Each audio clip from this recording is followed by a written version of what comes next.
Patay ang isang Pilipinong tauhan ng oil tanker sa Indonesia matapos mahampas ng kadena habang nag-aayos ng palyadong angkla. Isa pang Pilipino ang sugatan naman. Nakatutok si Mark Salazar. March 10 nang bumara ang angkor o angkla ng isang oil tanker sa Indonesia. 2 Pinoy fitter ng barko ang inatasang pumasok sa chain hole kung saan nakabara ang angkor.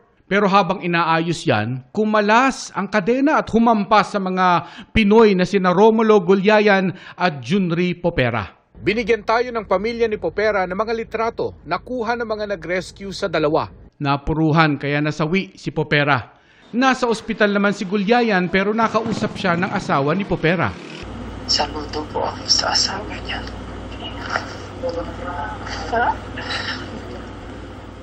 Siya yung pumasok doon sa hole, yung parang malaking hole na yun.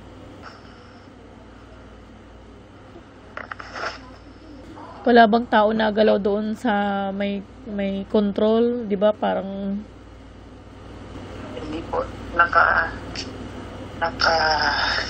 set up na po siya.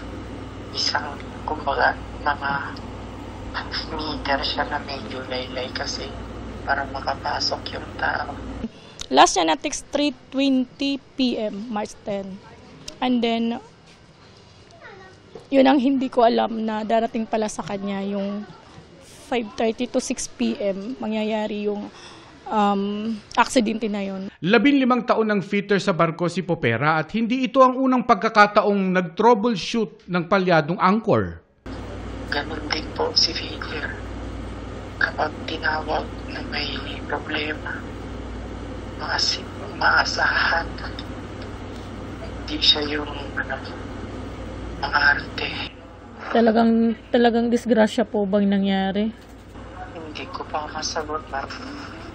Actually, for emergency problem, anytime tatawagin po kami.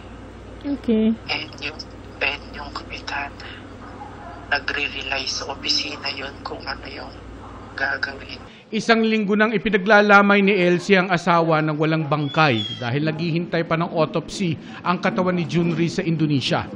Napakasakit tanggapin pero ano bang magagawa ko?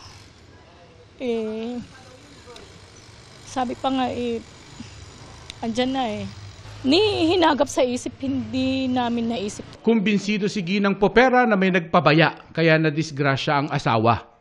Aksidente siya, pero dapat pa siyang mapigilan yung disgrasya. Kasi parang di ko masasabi kung nakalimutan or hindi lang nila na double check na dapat nakalock yung chain doon sa taas. Gusto ko magki-case ako sa kanila, pero they're trying their best naman to talk to me in proper way.